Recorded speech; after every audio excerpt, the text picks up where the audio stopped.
Hello, India বলতেছি রে। কে বলতেছিস? তোর বাপ বলতেছি, বাংলাদেশ বলতেছি। এরে, সারাটা জীবন চুষে চুষে খেলি, এখন আবার আমাদের সাথে লাগতে আসতেছিস? কি করব? আমাদের কাজই রক্ত চোষা। এতদিন তো হাসিনা ছিল, সুস্থে সুবিধা ছিল। এখন তো অসুবিধা হচ্ছে, তাই যুদ্ধ লাগার ট্রাই করতেছি। আমাদের দেশ স্বাধীন দেশ, আর একটা স্বাধীন দেশে যুদ্ধ করবি? তোদের মনে ভয় নাই? সারা বিশ্ব তোদেরকে চেপে ধরবে, সে খেয়াল আছে? আমরা ভয় পাই না, কারণ আমরা জনগণের দিক থেকেও সেরা। আমাদের দেশের আয়তনের দিক থেকেও সেরা।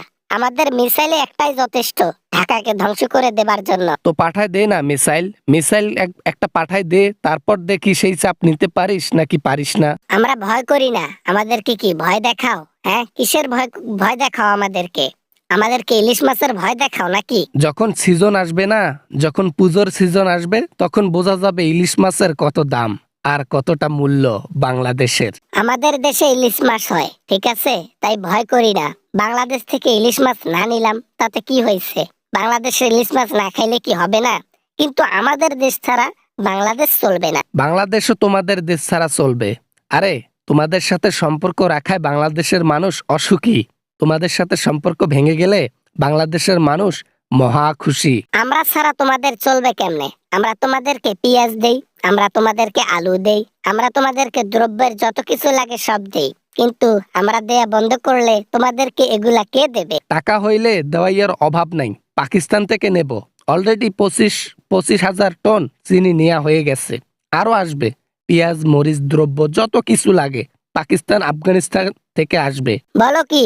হ্যাঁ, এই তলে তলে আমাদের পিছন এইভাবে মেরেছো বাংলাদেশ। কি করব? তোমরা শুধু যুদ্ধের ভয় দেখাও, এজন্য ভাবলাম সম্পর্ক ত্যাগ করে অন্য দেশের সাথে সম্পর্ক গড়ি, যাতে আমাদের পরবর্তীতে সমস্যা না হয়। আমাদের সাথে এমন করাটা ঠিক করলা না বাংলাদেশ। আমরা তোমাদেরকে কত কি করেছি। ইন্ডিয়া তোমাদেরকে কত হেল্প করেছে যুদ্ধের সময়। 1971 সালের কথা মনে করে দেখো। ওটা নিজের স্বার্থের জন্য করা হয়েছে হেল্প। এখন সেই স্বার্থটা ফুরিয়ে গেছে। যতদিন শেখ বংশের কেউ ক্ষমতায় ছিল, ততদিন পর্যন্ত বাংলাদেশ ইন্ডিয়া ছিল। এখন আর সেটা নাই, তাই আফসোস করে লাভ নাই। বাংলাদেশ আমার টুটির মধ্যে সিপা দিয়ে বসলা। এখন তো আমি মহা বিপদে পড়ে গেলাম। ব্যাপারটা এমন হইলো না, নিজের কাঁধে নিজেই কুড়োল মারলাম। আমরা তো শুধু বাহানা খুঁজছিলাম ইন্ডিয়া কবে আমাদের সাথে একটু দুষ্টমি করে, আর সেই দুষ্টমির ছলে আমরা তাদেরকে ত্যাগ করে দেই। খুব মহা ভুল হয়ে গেছে। আমাদের ছাড়া তোমরা চলতে পারবা, কিন্তু তোমাদের ছাড়া আমরা চলতে পারবো না। হয়তো এখন চলতে পারবো, কিন্তু পুজোয় পারবো না। আচ্ছা আচ্ছা, একটু আগে না বললা বাংলাদেশকে ছাড়া চলতে পারবা, এখন বলতেছো বাংলাদেশ ছাড়া চলবে না। আমরা যদি মাছ না দেই তাহলে তোমাদের পুজো কেমনে চলবে? ওই ছোট ছোট বাটা মাছের সাইজের ইলিশ খেয়ে চলবে নাকি?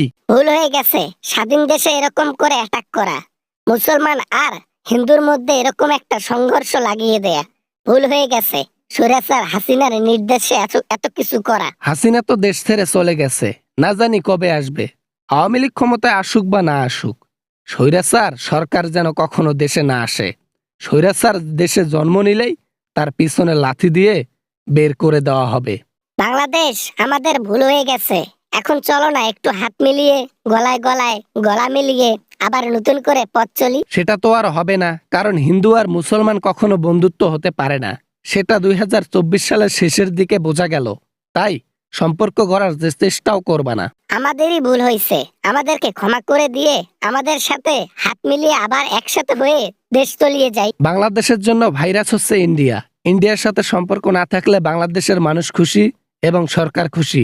তাই আমরা তোমাদের সাথে সম্পর্ক রাখছি না, সবকিছু বন্ধ। এমন কইরো না বাংলাদেশ। পুজোর সময় অন্তত ইলিশ মাছ দিয়ে একটু উপকার কইরো। তোমরা ছাড়া আমাদের কে আছে? তোমাদেরকে একটু প্রয়োজন হইলে আমাদের হেল্প করিও। মাছ অন্তত দিও, কিছু না দাও নাই। মাছ তো দিতে পারি, একটা মাছের বিনিময়ে একটা গরু দিতে হবে, ইন্ডিয়ান গরু। যদি দিলে রাজি থাকেন হ্যাঁ টেপেন, আর না হলে না টেপেন। Good bye.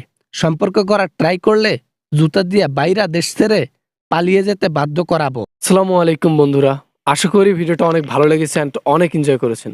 যদি ভিডিওটা এতটুকু পরিমাণ ভালো লাগে তাহলে অবশ্যই চ্যানেলটি সাবস্ক্রাইব করবেন, ভিডিওতে একটি লাইক করবেন, আর কিছু বলতে চাইলে কমেন্ট করতে পারেন। তো দেখা হবে এরকম ভিডিও নিয়ে আবারও আপনাদের সঙ্গে।